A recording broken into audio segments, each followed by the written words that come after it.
So hi, everyone. Thanks for coming to share your experiences with us. We are having this panel for those who are thinking about becoming foster parents.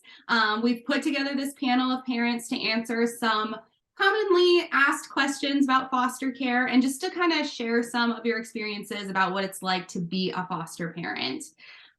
So our greatest need right now in the state of Ohio is for people to take care of teenagers, as well as children who are considered medically fragile. So we are fortunate enough to have some of our incredible foster parents here with us tonight to share some of their experiences. So with that being said, let's start, Sharkia, with you. Can you tell us a little bit about the children that you care for and kind of what your experience has been with them? Yes, we're in the process of adopting. We'd have had two of them. We have, 17, 16, 13, and 8. No, 13 and 10. We had the 17 to 16-year-old since they was 9 and 10. And then the 8 and the 10, and they're so older. The 13th and the 10-year-old since they was 6 and 7, I think. I love it. It's definitely a challenge. And I learned that you have to show real love. It's not just about the rules and the playbook. I love it. Again, it's challenging. I have an amazing husband who helps me to raise, because we do have 3 boys and 1 girl. We have 1 birth son, which is 23. He helps out so much. But we a duo. And I wouldn't regret it. I wouldn't change it back, even with the trials. Because I've learned being a foster parent, your own children can go left. Your own children can do wrong and do the craziest things. Would you give up on them? So I've been doing this for 15 years this year, since I was 26. I will be 40 this year. So I have raised over about 26 children. Awesome. Thank you, Sharkia. Thank you so much. Yes, the relationship is so important, and showing that strength and having that strength so important for these kids. Thank you. Teresa and Jerome, can you guys tell us a little bit of a description of your household and what it's like in the daily life of a foster parent? Definitely active. We have children from the age of almost 2 to 13. So 99% of our children go to school in the morning. So our day begins at 5:45 with the first child up. And just like every other normal, typical household, we get breakfast, get dressed, cleaned up, brush teeth, ready for school on the first bus. Next set gets up, medications. We do medically fragile, so medications to be given or therapies that need to be done or procedures. Next bus is pulling out. Then the older 2 are leaving last, and it's the same. Everybody wakes up, get cleaned up, get dressed, breakfast, and out the door. So the last bus leaves at about 8:15. So that gives us, the entire afternoon until 2 o'clock, when they start rolling back in to do grocery shopping, doctor's appointments, daily planning, paperwork, just whatever needs to be done throughout the day that a typical family would do. You just take care of your household in the middle of the afternoon. And then everybody comes home, and it's empty the book bags, have some dinner, get cleaned up, time for bed, homework in between, and we start all over again at 5:45. So. Yep. And it's different from a typical household. No, not really. Good to hear. I think that's what a lot of people's first concern is, that their household would flip completely upside down. It's totally different, but it does. It runs just like any normal family, right? Yes, it does. Yep. Yes, Great. It does. All right. Thank you so much. Ebony, can you tell us, why did you choose to become a foster parent? Oh, great question. I chose to become a foster parent initially because I do have a few of my biological relatives that also is interesting how, you can kind of see greatness unfolding. You're like, oh, that's something that I'm inspiring to do that when I can work it in to do it and it's fitting. But my grandmother, my paternal grandmother, she had fostered for over 40 years.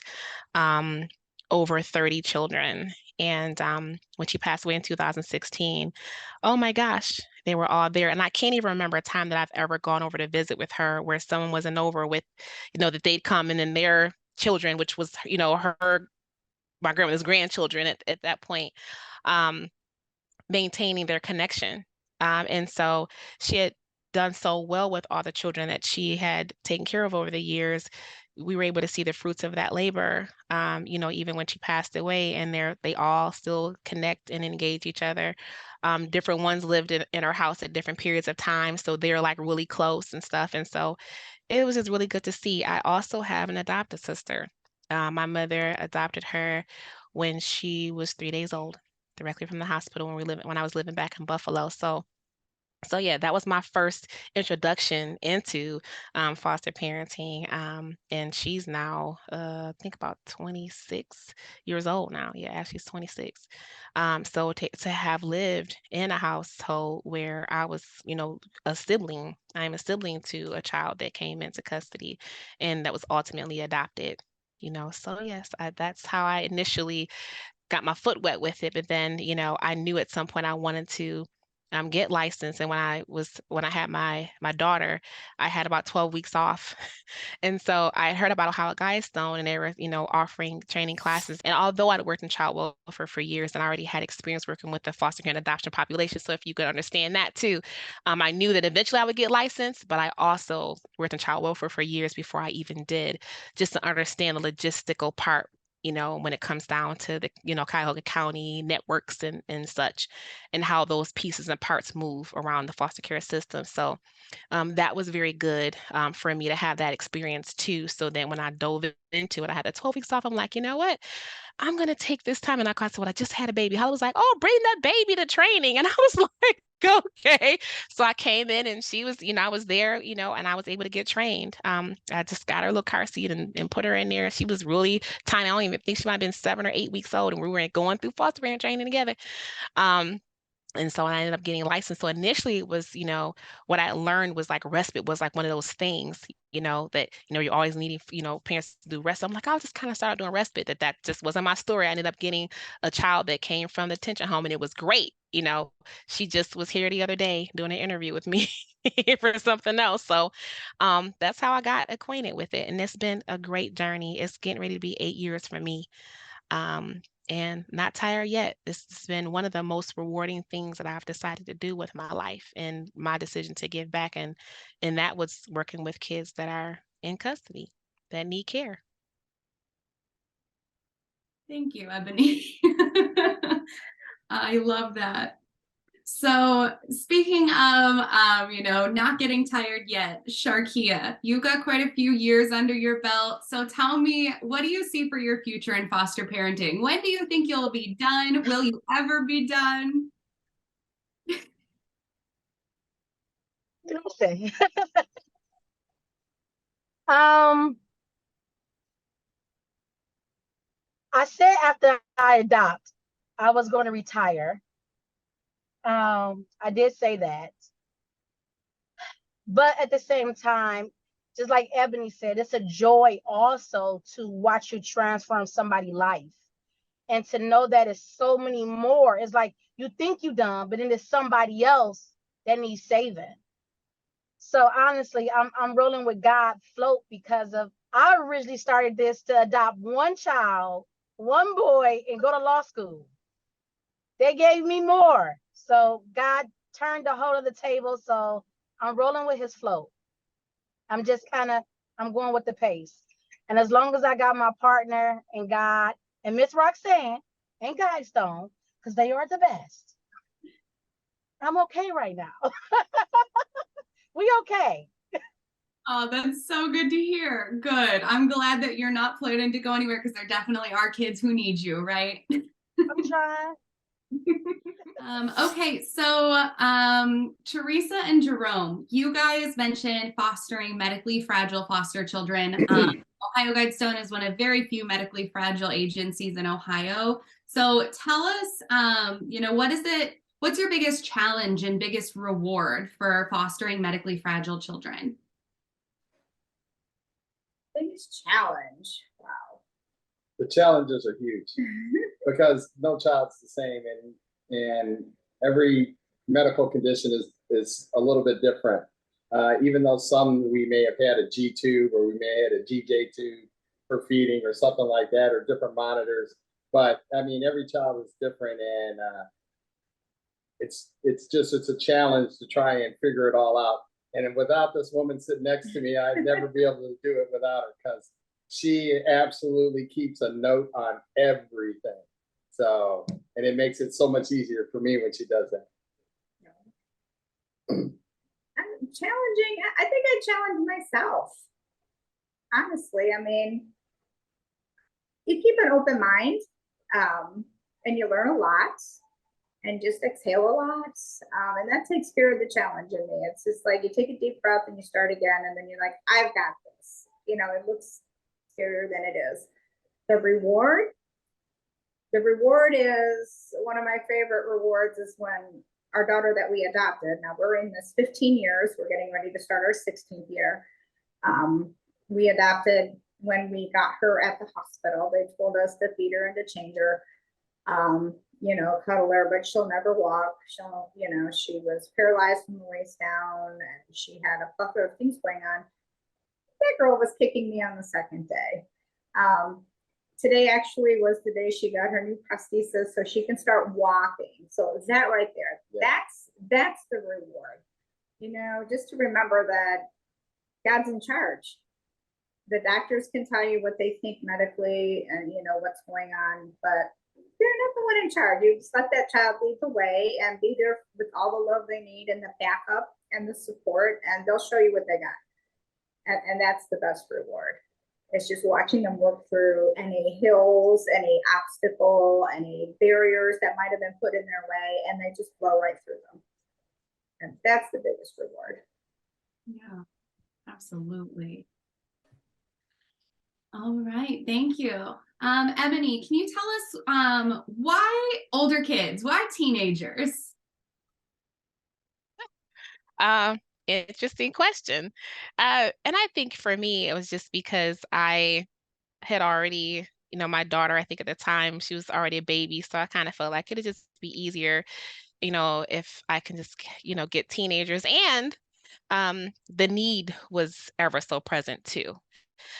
It was, you know, quickly when smaller kids came in, it was seamless. You know, they got placed pretty quickly, but it was our older teens, some of the ones stepping down from residential, or coming from detention home, or just transitioning to another placement. You know, you would see their information come up, you know, pretty frequently. So, you know, in essence, it was harder, you know, for them to get placed. So I felt like, you know, I wanted to where the need was. And with my experience, you know, working with foster parents way before I decided to become one, and you know, having an adoptive sister, and then my grandmother doing it for years, I learned a lot. So I felt like, oh yeah, it was definitely time to just kind of do it. But teenagers were just pretty much, and that's most of what I've had. Pretty much teens. I had one really younger child, well, two younger children, but the rest of them were all teenagers. Mm-hmm. All right. Thank you. We do definitely have a high need for those kids. They need homes just as much as those little babies, right? They do. They do. Mm-hmm. Perfect. Thank you. Okay, Sharkia, tell me, what would you say to someone who's thinking about becoming a foster parent? Keep an open mind. Don't judge if you don't want to be judged, and allow them to express themselves. And what I mean by that is you don't want to come in just rule. You got to understand how hard it is for you to go to home, and each home is different. If you vegan, I got to eat vegan. If you eat meat, and I got to eat meat. If you don't watch TV, I can't watch TV. Like, they go on, their brains is transformed to go to what you like, but no one has never stopped the beat to say, what do they like? Be okay. Like, we have something we deal with teens. We have Confession Mondays, where the child is allowed to come in and get whatever off their chest that they want. It could be somebody in the house, could be even us. You know what? The way you said that to me, I couldn't accept it the way you said it, because everybody received things differently. You give them that moment. Now you use that moment to help them versus working against them. Because again, everybody learn different and receive different, and you're programming a human, a real person that have real emotions from so many different other people wants and needs. So I would definitely say, don't judge a book by its cover or by what people put on that paper. Allow them to really tell you who they are, to help you love them, and to help you get through it with them. It's hard to help someone when you don't know the truth. So give them a comfortable place, is what I would say. But you still got to be careful. Got to be careful. But it's okay to allow them to be them. So that's what I would say. Good, good. Yes, definitely keeping an open mind. And especially foster care does have a lot of rules, so trying not to be like rule. All right, Teresa and Jerome, how do you feel like OhioGuidestone and a private agency helps you in foster care? Well, OhioGuidestone, which I have found from friends that foster from outside of agencies, they provide all of the training that we could possibly need. If we don't have something that we need educated on, they can help with that. They're there for respite. They're there for us just to lean on. They're there for support. We actually have a support group within ourselves as foster parents where we meet once a week, and everybody brings to the table something they might be having a problem with, or something that was a success story. So we all get it because we all do the same thing day in and day out. So we're there supporting each other. We have great team leaders, treatment team leaders that come in the home, and they're always there no matter what you need. You pick up the phone and they answer. And I just feel that we have the utmost support. But training, like I said, all you need is a lot of love. They'll provide the training and any help, guidance. Yeah, they're there for you all the time, and it's really strange because being as big as Guidestone is, that I don't think we ran into anybody that didn't give 120%. So to try and help foster families to adjust to new kids, new conditions, new equipment. It's just everything. The support staff is extremely good, and they not a bad soul in the bunch. Everybody does their part above and beyond to try and help you as much as possible. And that's one of the reasons why I'm so glad that we are with Guidestone, other than some of the other ones that are out there. And I really don't have much else to add onto that. So I don't know, Tina. Can I add something to that? If they're Absolutely. I definitely would like to add that they're amazing because we had a very bad situation with my son, my birth child, of getting him his left leg amputated. And when I tell you, Guidestone showed up and showed out, that had nothing to do with their child or their children in my home. Like, it was amazing, from making sure food, gift cards, whatever it took. People want to come over. If we need a babysitter to get time, whatever we needed, like, I know for sure another agency couldn't have gave us that. So I'm with Guidestone to the fullest because it became family. It wasn't just, well, if it's not our kid, it doesn't matter. My family became their family. So I'm with you guys on 100% on Guidestone. You guys, some of these agencies, it can sound good for the premium or the payment is not worth it if you don't have the real support. And that 24/7 care is there. Like, I have to say that. It's not a time, a phone call I have called and missed a beat. So I'm definitely with Teresa and Mr. Jerome. The Ohio Guidestone is the best, hands down. Aww. Yes. Piggybacking on that, that was the key word, is family. When you foster for Ohio Guidestone, you're a foster family. You're not a foster parent, because they include your current children, your adult children. You are a foster family. They encompass everyone in your bio world as part of the family. So that makes a huge difference. Thank you, guys. And then Ebony, what would you say sets Ohio Guidestone apart from other agencies? I would say continuity. I think that it's pretty parallel with what they just said. Um, I've had the same worker. Rox is, I have to just keep bringing her up because she is just dynamic.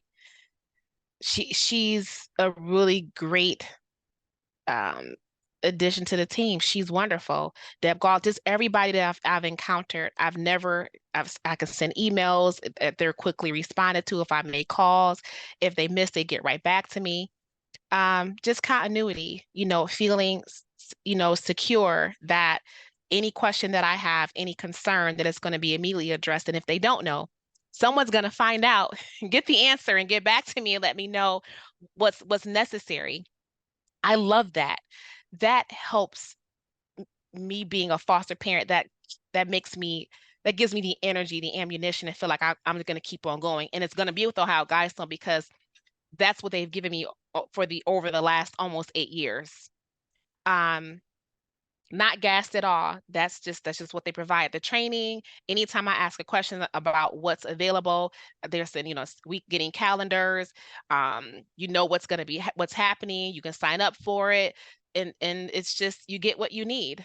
So if you have any questions or concerns, someone's going to make sure that it gets addressed for you. So that's what I absolutely love. And the continuity is there too.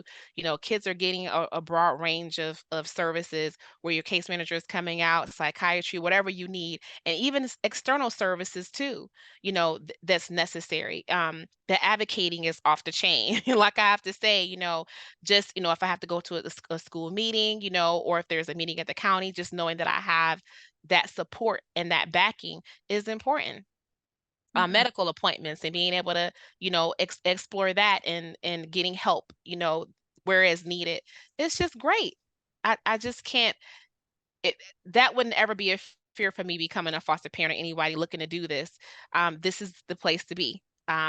If you have any ambivalence about it, the first thing is knowing that you have support, from the agency that you're looking to go with. And Ohio Guidestone provides that and so much more.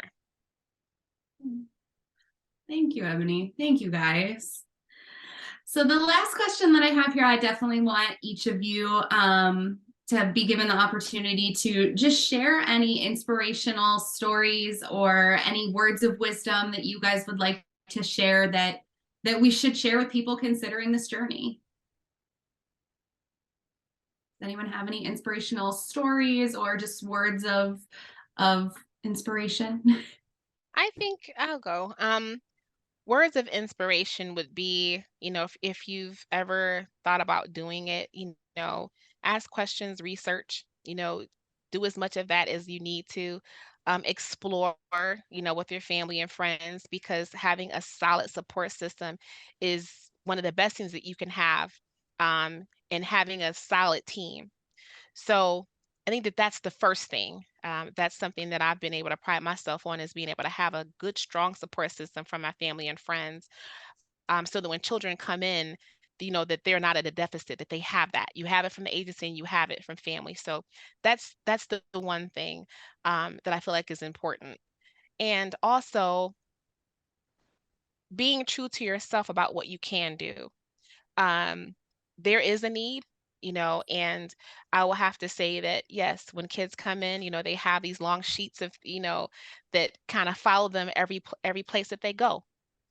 However, you can look at that sheet and you can't discount what's on there. That's their life, that's their history. But what you can do is begin to rewrite something new and help them do that. Giving them unconditional love, unconditional positive regard, and consistency. What I heard Teresa and Jerome say, when they were going through their schedule, I'm like, oh yeah, that's awesome, because predictability is one of those other things, kids being able to understand when things are happening, how they're happening, and being in an environment that's predictable. So your kids that get up at 5:45, they know without a shadow of a doubt, mom and dad are getting us up at 5:45. We know how our day is going to go. So when kids they are acquainted with that type of environment, then hey, that's great. Predictability is huge. Having supports, listening to them. So like Shakia said, for sure, like you said, Mondays is the day that you kind of let them kind of vent about what they might be uncomfortable with and letting them have their voice. That's important to give them that platform, because so much is delegated to them. They are powerless in a lot of things. They have to move because the county worker says move, and they don't understand. They understand in some cases, and sometimes they don't. But um they're powerless in that. So giving them a platform to be able to express their feelings about where they came from, birth family, and you being able to have a listening ear to them and being attentive to it the whole time you're assessing what they need. And then you're able to put measures and things in place to be able to help them along. It's rewarding, but you got to stay the course.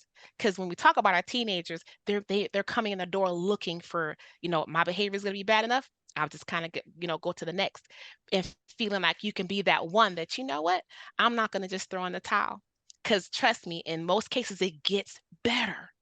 But stay in the course. As I've heard from Sharkia and what I've heard from Teresa and Jerome, you all have done it and I've done it.